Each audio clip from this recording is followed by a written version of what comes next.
Hello everyone, स्वागत है आपका हमारे अपने यूट्यूब चैनल एग्जाम वेब पर। साथियों, आज अब क्लास रहने वाली है औद्योगिक संबंध की और ये हमारा पार्ट 2 रहने वाला है।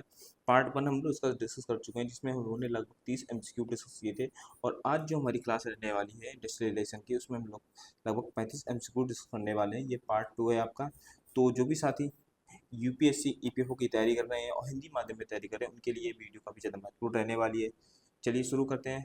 वीडियो शुरू करने से पहले चैनल पर नए हैं तो चैनल को सब्सक्राइब कर लीजिए, वीडियो को लाइक कर दीजिए और शेयर भी कर दीजिएगा। इसके अलावा मैं आपको बताना चाहूँगा, जो भी साथी ईपीएफओ की तैयारी कर रहे हैं उनके लिए हम लेकर आए हैं हिंदी माध्यम में एक अफोर्डेबल बैच प्राइस में, जो आपको 449 में मिलने वाला है। इस बैच में हम आपको सारे सब्जेक्ट कवर कराने वाले हैं, जो भी आपकी सिलेबस में रहने वाला है। इसमें टॉपिक वाइज स्ट्रक्चर्ड और एग्जाम ओरिएंटेड प्रिपरेशन आपको कराएंगे। इसके अलावा आपको पीवाई की सोल्यूशन भी कराने वाले हैं और फुल मॉक टेस्ट भी आपको प्रोवाइड कराए जाएंगे। टॉपिक वाइज क्विज भी होंगे और सारा कुछ आपका रहने वाला है। जो भी आपका सिलेबस है वो सब आपका हिंदी मीडियम में रहने वाला है। जो भी आपको क्लास कवर कराएंगे, चाहे आपकी पॉलिटिक हो, चाहे आपकी औद्योगिक संबंध की हो, लेबर लॉ की हो, सोशल सिक्योरिटी, जो भी आपकी क्लास रहेंगी सारी आपकी हिंदी माध्यम में रहने वाली है।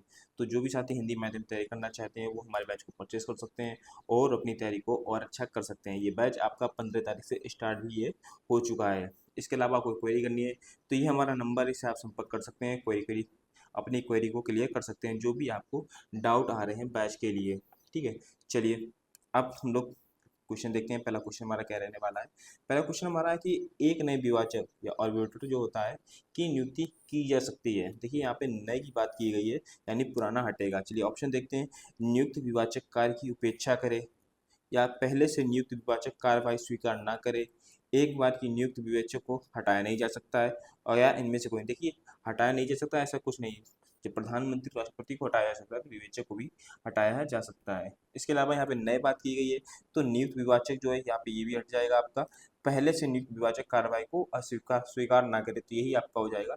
जो पहले से नियुक्त विवाचक है उसको यदि स्वीकार नहीं किया जाता है तो नए विवाचक की नियुक्ति की जा सकती है। देखिए नया विवेचक होगा, नए विवाचक हुआ, वो कार्य करने में असफल हो गया या कार्रवाई करने के लिए अस्वीकार करता है तो औद्योगिक विवाद अधिनियम के तहत इसको हटाया जा सकता है। तो सही आंसर क्या होगा इसका? 20 का सही आंसर हो जाएगा। आगे क्वेश्चन देखते हैं। निम्नलिखित में से कौन सी प्रक्रिया कर्मचारियों की संख्या कम करने के लिए उपयोग नहीं होती? यानी कोई कर्मचारी, कोई कंपनी में जो कर्मचारी काम कर रहे हैं उनको यदि आप हटाना चाहते हैं तो उनमें से कौन कौन सी प्रक्रिया है जो आप उपयोग नहीं कर सकते हैं? छटनी, निष्कासन, मंदी या शीघ्र सेवानिवृत्ति प्रलोभन। तो सही इसका आंसर रहने वाला है वो है मंदी। मंदी को आप कोई कारण नहीं बता सकते हैं कि आप मंदी चल रही है इसलिए कर्मचारी को हम निकाल सकते हैं। मंदी क्या है? मंदी एक आर्थिक स्थिति है। कैसी है? एक आर्थिक स्थिति है, आर्थिक स्थिति। ठीक है, ये कोई औद्योगिक स्थिति नहीं है या फिर सूखा पड़ गया है। ऐसे कर्मचारियों को दी जो मंदी होती है कर्मचारियों की संख्या पर कोई प्रभाव नहीं डालती है।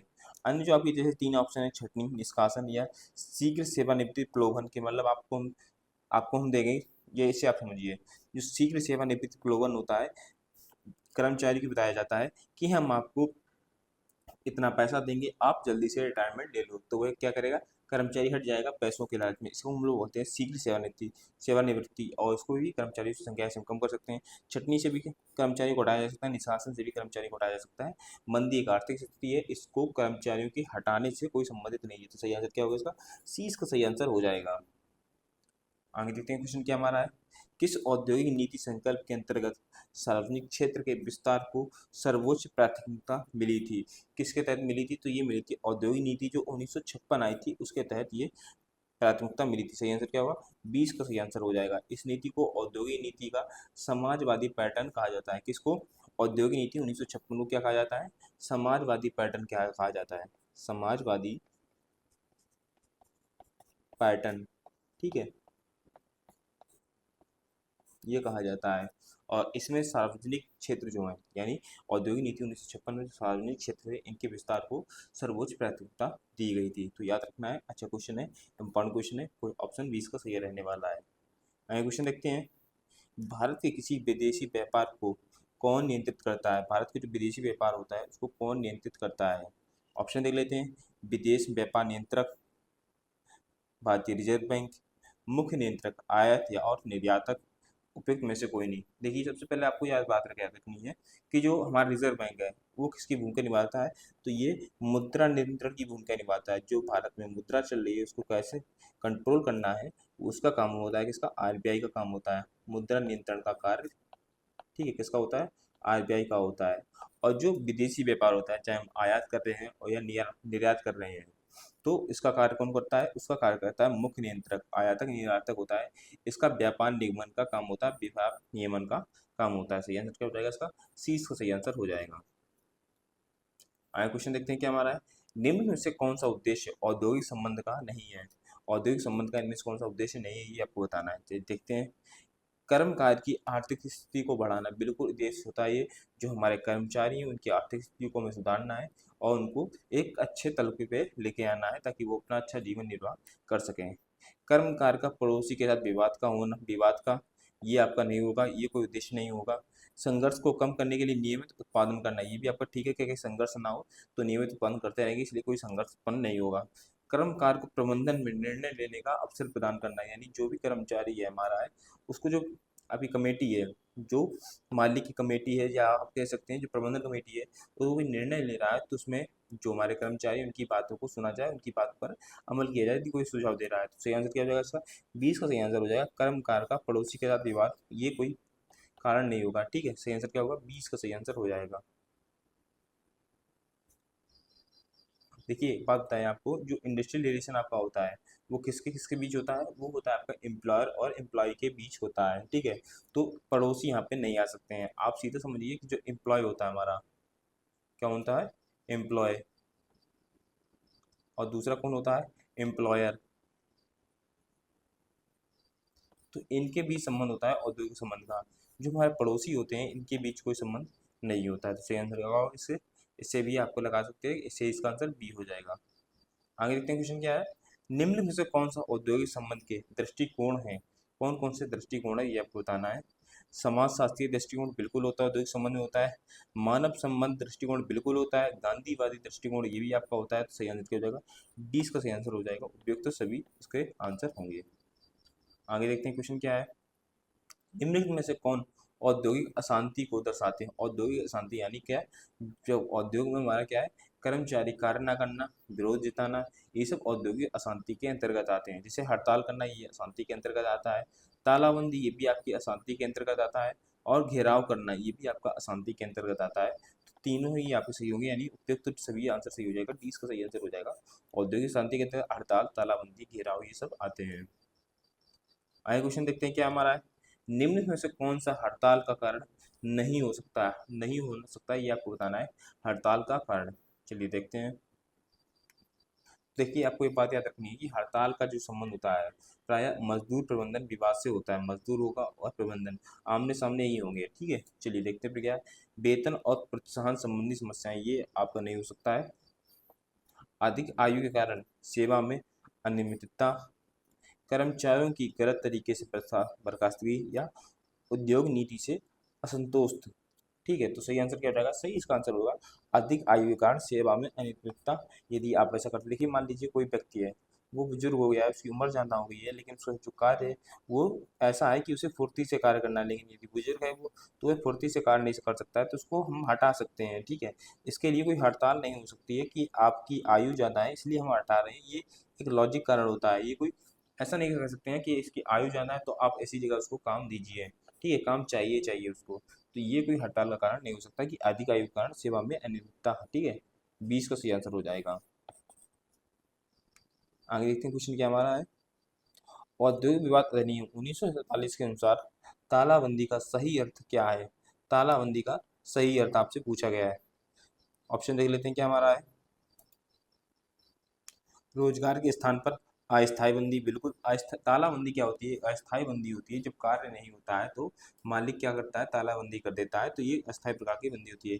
कार्य का निलंबन होना, तालाबंदी होगी तो कार्य में निलंबन होगा, कार्य थोड़ा रुके होगा या तो कुछ दिन बाद होगा, इसलिए कार्य का निलंबन भी होता है इसमें।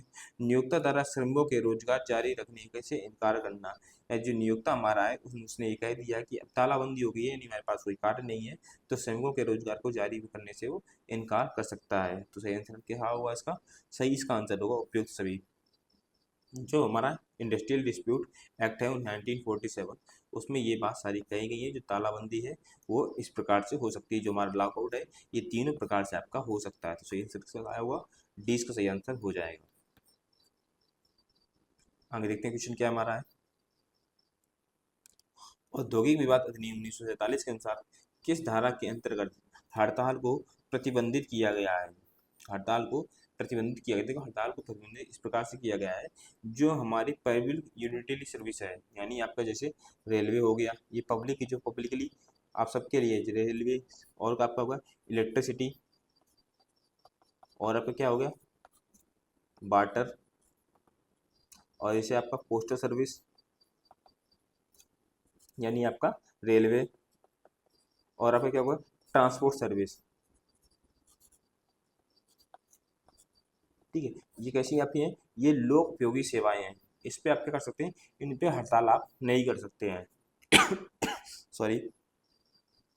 तो ये किस में प्रतिबंधित किया गया है, तो औद्योगिक विवाद अधिनियम 1947 में जो धारा आपकी 22 है, कौन सी धारा 22 में जो पब्लिक सेवाएं हैं उनको हड़ताल पर रोक लगाई गई है, और हड़ताल पर रोक और शर्तों के साथ इसमें प्रावधान दिए गए हैं। तो सही आंसर क्या होगा, 20 का सही आंसर हो जाएगा। आगे देखते हैं क्वेश्चन क्या है।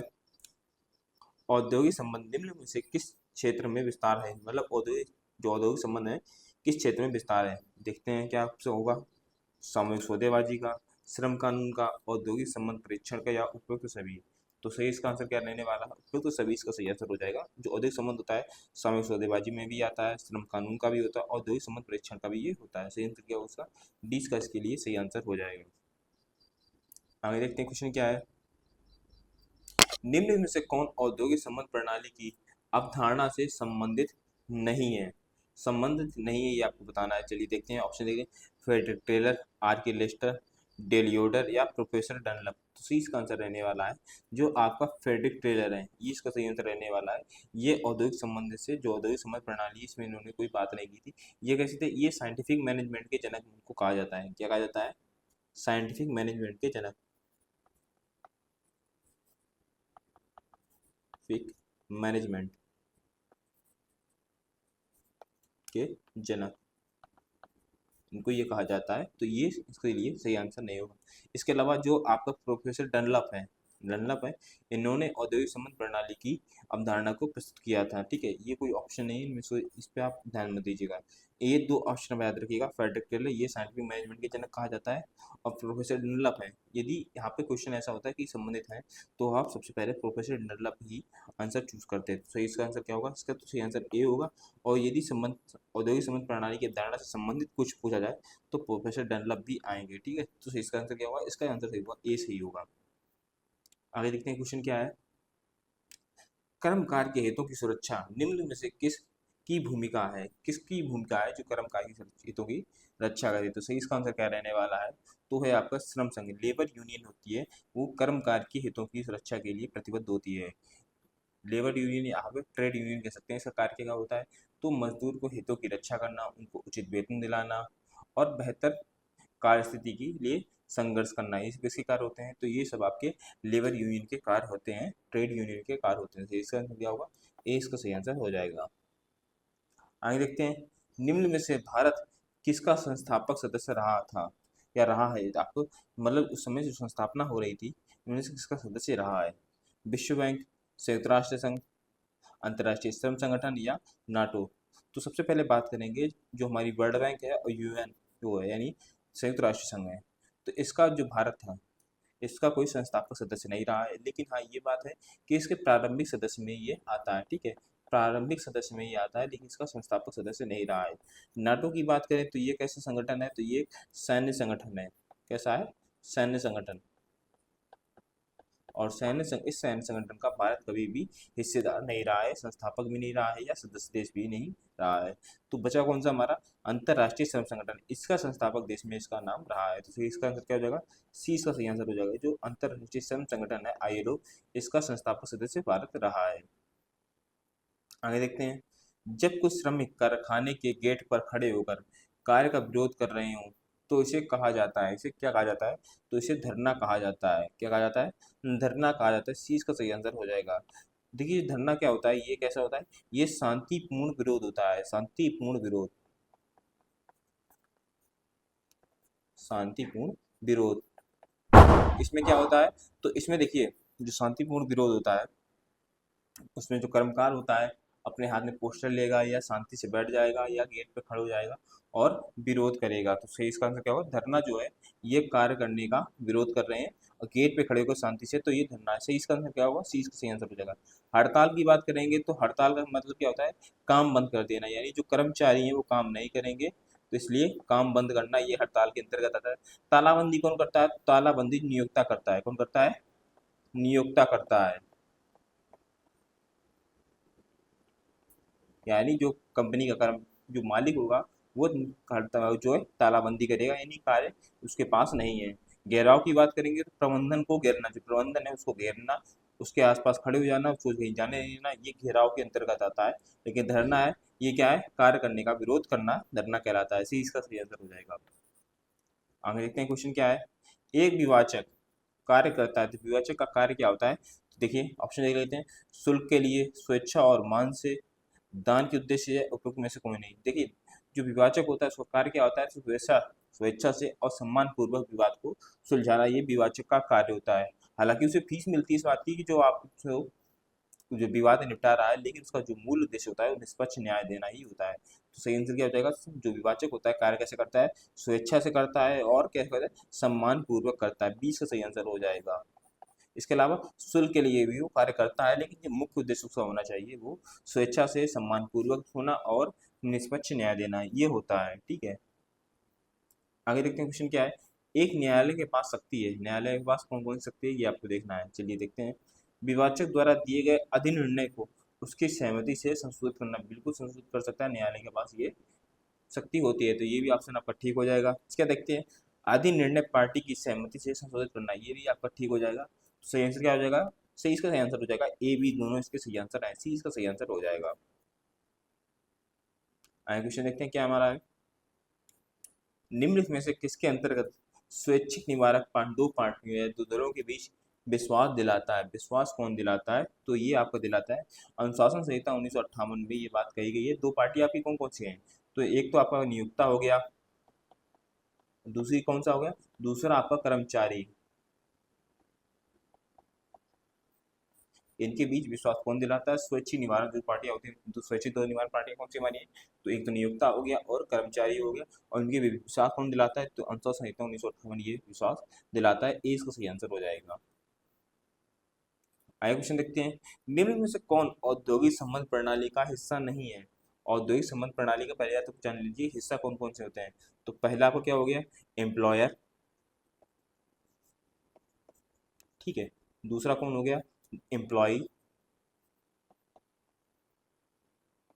तीसरा क्या होगा, कोर्ट हो गया,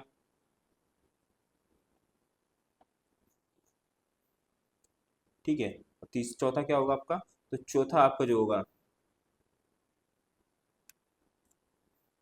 जो आपका संघ होगा, ठीक है, श्रम संघ, ये सब उसके अंतर्गत आते हैं। चलिए देख लेते हैं, सरकार और नियोक्ता, और हाँ एक और आता है आपका गवर्नमेंट, ठीक है, गवर्नमेंट भी आपकी ये औद्योगिक प्रणाली हिस्से के अंतर्गत आती है। तो सरकार और नियोक्ता बिल्कुल ये हो जाएगा आपका। श्रम संघ, यूनियन फेडरेशन बिल्कुल आपका होगा।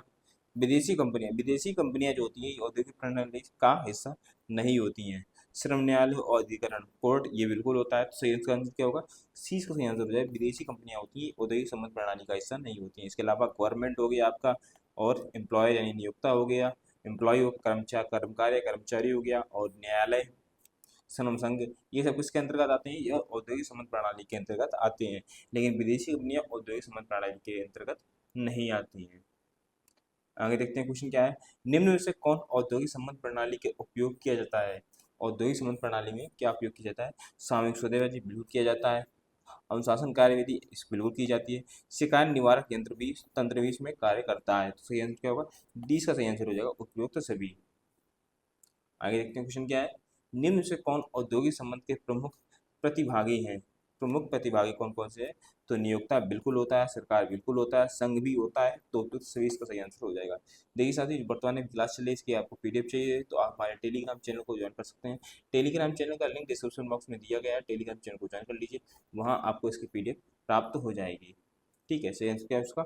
डी इसका सही आंसर हो जाएगा। आगे देखते हैं क्या है।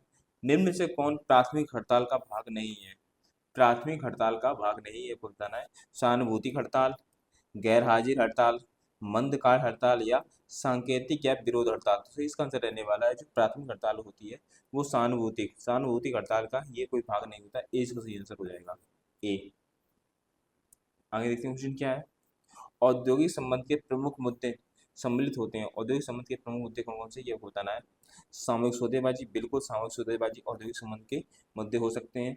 औद्योगिक विवाद के निपटारे के तंत्र, ये भी आपके होते हैं। प्रबंधन में कर्मकारों की भागीदारी, बिल्कुल होती है। प्रबंधन में कर्मकारों की भागीदारी तो अवश्य होनी ही चाहिए, ये प्रमुख मुद्दे होते हैं। सही आंसर क्या हो जाएगा? डी का सही आंसर हो जाएगा। तीनों ही आपके ऑप्शन ठीक रहने वाले हैं।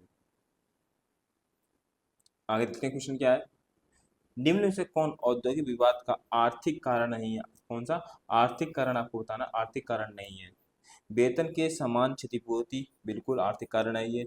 कर्मकांड का उत्पीड़न, अन्यायपूर्ण कार्यबंदी और छुट्टी, बिना वेतन छुट्टी का। देखिए अन्यायपूर्ण कार्यबंदी जो या छुट्टी होती है, इससे क्या होगा, जो कर्मचारी है उसको काम नहीं मिलेगा तो उसको पैसा नहीं मिलेगा, तो ये एक आर्थिक स्थिति के अंतर्गत आ जाता है। बिना वेतन छुट्टी का, ठीक है, यदि आप वेतन नहीं देंगे, छुट्टी कर देंगे, तो ये भी उसके आर्थिक स्थिति पर प्रभाव डालेगा।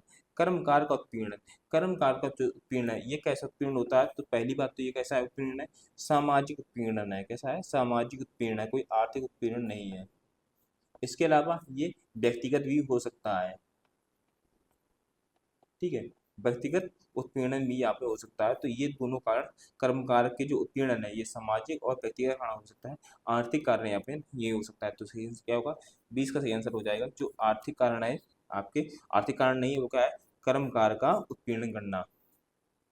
आगे देखते हैं क्या है क्वेश्चन। निम्नलिखित में से कौन कार्य समिति का उद्देश्य नहीं है? कौन सा कार्य समिति का उद्देश्य नहीं है, ये आपको देखना चाहिए। कर्मकार को अधिक भागीदारी देना। आगे देखिए, संगठन से बाहर अच्छे अवसर प्रदान करना, दो पक्षों के बीच सहयोगपूर्ण वातावरण बनाना, या प्रबंधन और श्रमिकों के बीच घनिष्ठ संबंध सुनिश्चित करना। देखिए जो समिति का उद्देश्य है हमारा, ठीक है, वो क्या है? कर्मकार वो अच्छी भागीदारी प्रदान करना, बिल्कुल होता है। जो उसको अच्छी भागीदारी करेगा, कंपनी में अच्छी भागीदारी करेगा, तो उत्पादन अच्छा होगा और कंपनी भी अच्छी होगी। इसके अलावा जो नियोक्ता है और कर्मकार है, इसके बीच अच्छे संबंध बनाना, सहयोगपूर्ण वातावरण तैयार करना, ये भी समिति का उद्देश्य हो सकता है। तो ये भी आपका ठीक हो जाएगा। प्रबंधन और श्रमिकों के बीच घनिष्ठ संबंध होना चाहिए। प्रबंधन है, प्रबंधन समिति है, और श्रमिक है, इनके बीच अच्छे संबंध पर कराना, ये भी क्या है? समिति, प्रबंधन समिति के उद्देश्य में आता है। संगठन से बाहर अच्छे व्यवहार प्रदान करना, ये आपका कोई उद्देश्य नहीं होता है कि संगठन में जब तक आप हैं तब तक आपका साथ अच्छे व्यवहार है। संगठन से आप बाहर निकल गए, कंपनी से बाहर निकल गए, तो कंपनी का उससे मतलब नहीं रहता है। तो ये आंसर क्या होगा इसका? 20 का सही आंसर हो जाएगा। आगे देखते हैं क्वेश्चन क्या है। इससे पहले आपको मैं इतना बताना चाहूँगा, जो भी साथी हिंदी माध्यम में तैयारी कर रहे हैं और कोर्स परचेस करना चाहते हैं तो हमारी कोर्स को परचेस कर सकते हैं। मात्र 449 में ये मिल रहा है। इसके अलावा आप फ्लैट, कौन सा? फ्लैट 100 का कूपन कोड लगा सकते हैं। इसके अलावा EPFO 100 का भी कूपन आप कोड लगा सकते हैं। तो ये कोर्स आपको मात्र 349 में कोर्स आपको मिल जाएगा। अच्छा कोर्स है, आपके लिए एक बेहतरीन विकल्प हो सकता है। अपनी तैयारी को और अच्छा करना चाहते हैं तो आप हमारे कोर्स को परचेस कर सकते हैं। हम आपको इसमें, मैं आपको बता चुका हूँ पिछले कुछ समय पहले बताया था कि आपको हाई क्वालिटी PDF प्रोवाइड कराई जाएंगी, हैंड नोट्स भी आपके होंगे। इसके अलावा सब कुछ जो आपका जो रहने वाला है वो आपका हिंदी माध्यम में ही रहने वाला है। कोर्स आपका हिंदी माध्यम में कंप्लीट कराया जाएगा। चलिए आगे देखते हैं क्वेश्चन क्या है। औद्योगिक विवाद अधिनियम 1947 के अनुसार निम्न में से कौन अधिनिर्णय के त्रिस्तरीय तंत्र में नहीं आता है? ठीक है, कौन सा नहीं आता ये आपको बताना है। चलिए देखते हैं। श्रम न्यायालय, कार्य समिति, श्रम न्यायालय, या देखिए आगे देखिए, कार्य समिति, या राष्ट्रीय अधिकरण, या औद्योगिक अधिकरण। तो सही इसका आंसर क्या रहने वाला है? तो देखिए कौन सा त्रितंत्र में नहीं आता है, नहीं आता ये आपको बताना है। तो ये आपका सही आंसर रहने वाला है, वो है कार्य समिति। ठीक है, कार्य समिति या औद्योगिक अधिकरण, इनमें से कोई एक हो सकता है। तो सही इसका आंसर होगा वो है आपका कार्य समिति नहीं आता है। ठीक है, कार्य समिति नहीं आएगी। आगे क्वेश्चन देखते हैं क्या हमारा है। श्रमिक निम्नलिखित में से किस पद्धति के द्वारा प्रबंधन में भाग ले सकता है? प्रबंधन में भाग ले सकता है किस पद्धति के द्वारा? तो कर्मचारी या कार्य परिषद बिल्कुल ले सकता है, बोर्ड स्तर की भागीदारी बिल्कुल ले सकता है, संयुक्त परिषद और समितियां इनमें भी भाग ले सकता है। सही आंसर क्या होगा इसका? डी इसका सही आंसर हो जाएगा। उपयुक्त सभी इसका सही आंसर होगा। आगे क्वेश्चन देखते हैं क्या हमारा है। श्रम संघ और अन्य श्रमिक संघों द्वारा की गई मांगों को पूरा करने का एक शस्त्र क्या है? तो ये क्या होता है? हड़ताल करना। श्रमिक श्रम संघ या श्रमिक जो संघ है वो यदि हड़ताल करते हैं तो ये अपनी मांगों को पूरा करा सकते हैं। उनके पास ये है अस्त्र की तरह ये काम करता है, शस्त्र की तरह काम करता है। सही आंसर क्या होगा इसका? ये सही आंसर हो जाएगा। आगे देखते हैं क्वेश्चन क्या है। संयुक्त परिषद और समितियों के प्रतिनिधि होते हैं। संयुक्त परिषद और समिति के प्रतिनिधि कौन होते हैं? तो ये नियोजक और श्रमिक, नियोजक और श्रमिक ये प्रतिनिधि होते हैं। ए इसका सही आंसर हो जाएगा। कौन सा होगा? ए सही आंसर होगा। आगे देखते हैं क्वेश्चन क्या है। कुछ स्थापित औद्योगिक कानून का उल्लंघन करना जिससे नियोक्ता की प्रतिष्ठा को हानि हो तथा कार्य क्षेत्र में अशांति उत्पन्न हो। ठीक है, तो कौन कौन सा होगा? तो उसमें होता है आपका अनुशासनहीनता। अनुशासनहीनता है, ठीक है, ये सही आंसर होगा। 20 का सही आंसर हो जाएगा। आगे क्वेश्चन देखते हैं क्या है। औद्योगिक संबंध प्रबंधन के कर्मचारियों के हितों के लिए लोकतंत्र के उच्च स्तर पर भागीदारी हो सकती है। तो किस पर सबसे उच्च स्तर पर होता है? तो बोर्ड स्तर पर, जो सबसे बड़ा का होता है बोर्ड स्तर ही होता है, उसमें भागीदारी हो सकती है। तो सही आंसर क्या होगा इसका? ए सही है, इसका आंसर हो जाएगा। आगे देखते हैं क्वेश्चन क्या है। दो दलों के बीच आपसी समझ और परिपक्व जिम्मेदारी संबंधों को विकसित करता है। तो कौन कौन सा संबंध है, कौन विकसित करता है दो दलों के बीच? दो दल कौन सा आपका? एक एम्प्लॉयर हो गया और आपका दूसरा एम्प्लॉय होगा, नियोजक और नियोक्ता। ठीक है, प्रबंधन में कर्मकारों की भागीदारी बिल्कुल ये नहीं हो सकता आपका। सद्भाव और सहयोग, सद्भाव और सहयोग जो है आपसी समझ में और परिपक्व जिम्मेदारियों के संबंध में ये विकसित करता है, आपसी सहयोग करता है, सद्भाव और सहयोग करता है। तो 20 का सही आंसर इसलिए हो जाएगा। क्या होगा? 20 का सही आंसर होगा। हाँ, क्वेश्चन देखते हैं क्या हमारा है। निर्वाचक बोर्ड द्वारा श्रमिक पूर्ण नियंत्रण प्राप्त करते हैं। निर्वाचक बोर्ड द्वारा श्रमिक पूर्ण नियंत्रण प्राप्त कर सकते हैं। कैसे प्राप्त कर सकते हैं? चलिए ऑप्शन देख लेते हैं। प्रबंधन के कर्मकारों की भागीदारी से, पूर्ण नियंत्रण के माध्यम से, आंशिक नियंत्रण के माध्यम द्वारा, या फिर कोई नहीं। प्रबंधन में क्या है? कर्मकारों की भागीदारी से जो श्रमिक है वो बोर्ड पर नियंत्रण पा सकते हैं। ए इसका सही आंसर इसलिए हो जाएगा। क्या होगा? ए सही आंसर होगा। चलिए अगला क्वेश्चन देखते हैं। क्वेश्चन हमारा क्या है। राष्ट्रीय अधिकरण की नियुक्ति की जाती है। राष्ट्रीय अधिकरण की नियुक्ति की जाती है किसके द्वारा की जाती है? केंद्र सरकार द्वारा, राज्य सरकार द्वारा, केंद्र शासित प्रदेश द्वारा, या औद्योगिक अधिकरण द्वारा। तो राष्ट्रीय अधिकरण है, इसकी नियुक्ति की जाती है आपकी केंद्र सरकार द्वारा। सही आंसर क्या होगा इसका? ए इसका सही आंसर हो जाएगा। ठीक है, ए इसका सही आंसर हो जाएगा। चलिए अगला क्वेश्चन देखते हैं हम लोग। आप निम्न से कौन तत्व औद्योगिक संबंध के सुधार करने में उपयोगी सिद्ध होते हैं? औद्योगिक संबंध को अच्छा करने में। ठीक है, चलिए क्वेश्चन ऑप्शन देखते हैं। मजबूत और स्थिर यूनियन, प्रबंधन में श्रमिकों की भागीदारी, पारस्परिक विश्वास, या उपयुक्त सभी। तो सही इसका आंसर क्या होगा? सभी इसका सही आंसर हो जाएगा। डी इसका सही आंसर होगा। तो आज क्लास के इतना ही रखते हैं। क्वेश्चन आपके खत्म हो गए हैं। उम्मीद करता हूँ वीडियो पसंद आए। वीडियो को लाइक कर दिए, चैनल पर नए तो चैनल को भी सब्सक्राइब कर लीजिएगा। चलिए मिलते हैं अगली क्लास में। Thank you. जय हिंद, जय भारत।